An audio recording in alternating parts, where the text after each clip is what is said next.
Well, welcome to Topically Yours on the Blakeradio Network, Rainbow Soul. I'm Deardra Shuler, your host, and we're broadcasting from New York.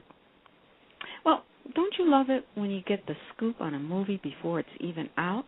In fact, still filming? Well, we are going to talk with our guest today, Patricia Rae, who will be appearing in the upcoming movie, The Big Wedding. Patricia plays Madonna Soto, the biological mother of the groom who is betrayed by Ken Barnes.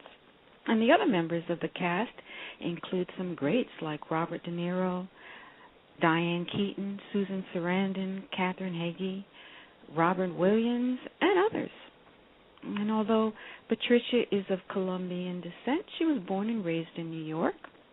And she's well known, or at least very well known, for her critically acclaimed film, Maria, Full of Grace. Patricia has been appearing in films such as Swim Fan, Night Stalker, PJ, Dozers, and Driftwood. And on television, she has appeared in The Closer, Heartland, Malcolm in the Middle, Law and Order Criminal Intent, Miami Vice, The Mentalist, and Alias. Patricia is now living in Los Angeles, however, where she continues to hone her craft and teach Power Flow Yoga. Well, I'm going to have to ask Miss Rae what that is because I've never heard of Power Flow Yoga, but she'll tell us because she's on right now, and so let us welcome her to the show so we can chat with her more about her career, her life, and Power Flow Yoga. So how are you, Patricia Rae? Thank you. I'm doing very well, Deardra. I'm so happy to be on the show. Thank you for having me. And I have so many things to talk about. I'm having, like, the best summer of my life. Oh, well, we want to hear about that. So why don't we just start off by you, I often wonder what motivates someone to get into their career, and I read that you lived a rather isolated life as a kid. So was that what got your imagination going?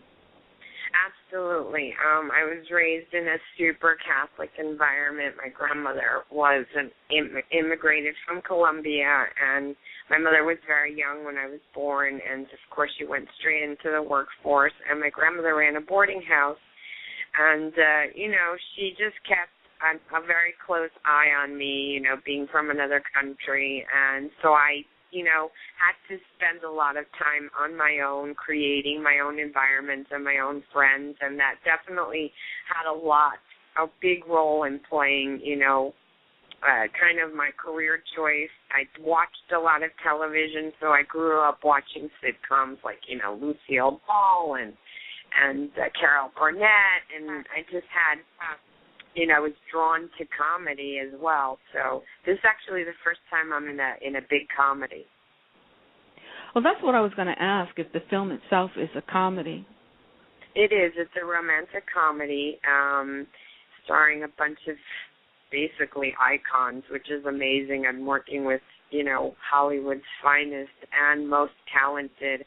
So it's been a true gift to be in such an amazing ensemble cast with such really loving and giving actors. The director, Justin Zackham, who this is his big directorial film. He wrote the script for The Bucket List. And he's Is that unusual, though, for a writer to direct a film as well? It's not so unheard of, but he won the director's lottery. I mean, to direct your first big film with all these amazing, talented superstars is a big deal. So he's super excited, and he was really gracious because he took us all along for the ride. He really shared the joy and the momentum, and every day when we went to the set, it was like we were playing and we were allowed to, contribute to the film, and he was very open to suggestions and also just very, very gracious in letting me create my character the way that I thought that she would organically, be portrayed. Now, you said that you haven't been into any comedies? Not really. For most of my career, I've played a lot of. I've always, I've played a lot of mothers because I was a mother at a very young age, and so I always identified with that. But I've always played a lot of victims. I think Latinos, in general, in the film industry, have been mostly victims. Now, in the last maybe 10 years, the last decade or so, you see, Latinos being played as doctors, lawyers, cops, more professional types. But when I first started my career about 25 years ago, we played the lower class. We played the working class, the blue collar, the helpers, the cleaners, the prostitutes, the drug addicts, the drug dealers. Don't you think that applies to almost all the minorities, though? They do. That those roles were always similar. We're always the lower class, or the maid, or the as you say, the prostitute. Absolutely. African Americans, Asians, Latinos. They have always, we've had to come up through the ranks in terms of Hollywood, and I think that the thing that biggest and the greatest power and force that we have is to write and to encourage our people to write and produce and direct and get in positions of power where we can make a difference, where we can make those changes. I agree, and pool your monies, because the more monies we put together as a group, the more we can do things for ourselves. Absolutely. When an African American film or a Latin film comes out, that audience needs to go out and support that filmmaker, because that's the only thing that Hollywood and the industry listens to is money. So if that creates revenue, they perk up. They go, you know what, that was like Maria Full of Grace was a very successful film.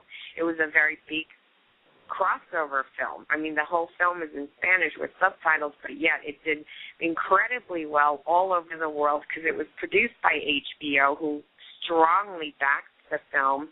They did a great job of publicizing it, and I think films that opened the door for a lot of Latin American movies that were done in Spanish to come over and be successful, Well, was that your first film? You were very young in that movie. No, it wasn't my first film. The first film I ever did was Swim Fan, and I actually played a nurse in that film, so that was great because I got to play, not such a blue-collar character, and it was a very young cast, Erica Christensen and Jesse Bradford. It was like a big teen movie. So that was a great film to kind of break into. And then Maria Full of Grace was the first time I was in the position to be in a lead role in a film. So that gave me a lot of, respect as an actor. And a lot of people started to take notice of my work after that film. Well, actually, isn't that why the director thought of you for this particular film? Absolutely. The casting director, Barbara Fiorentino, she suggested me for the film, and Justin had seen Maria Full of Grace, and he knows Joshua Marston, the director, and he was very interested in meeting with me because of my work in that film. And he basically, after I read for him and the producer, Clay Peckerin, they were like, "We love you. You are our Madonna."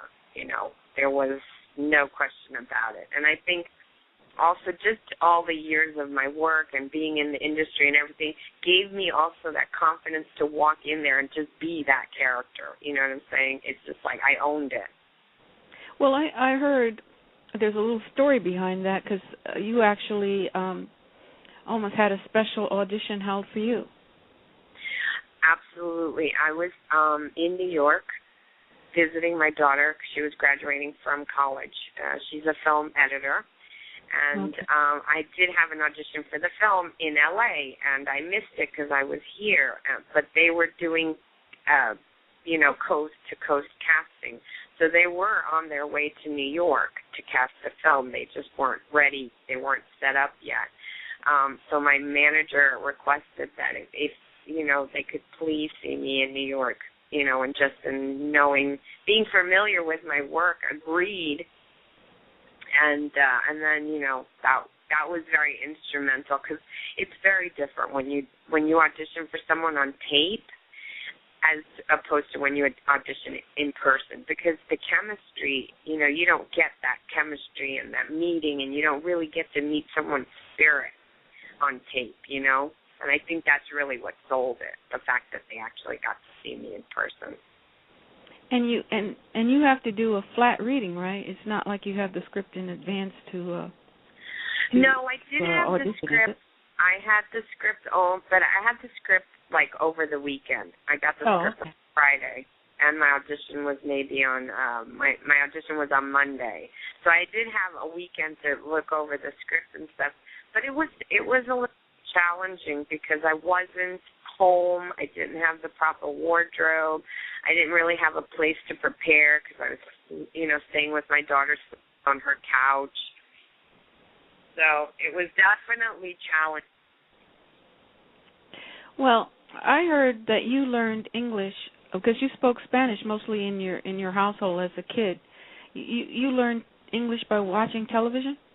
I did. I learned English on Sesame Street, and when I got to kindergarten, I knew a little bit of English, but I learned Spanish because my parents didn't speak English. They were basically very new to the country. Well, I prepared a little song for you because just in honor of your Colombian heritage. That's fantastic. It's by Colombia. It's by the group called Colombia Chill. And Colombia Chill? Yeah, so I might not be pronouncing it right as Yo Me Llamo Cumbia. Yo me llamo Cumbia. Mm-hmm. Well, I'm going to play the first part of that, and then we're going to come back again and talk to you some more. Okay, fantastic.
You're listening to the Blakeradio Network, Rainbow Soul, and we're talking to actress Patricia Rae about her life, her career, and, well, I'm going to talk to you about your exercise classes, which are power yoga. That's right. Power yoga is basically Ashtanga yoga, which is based on strength and flexibility.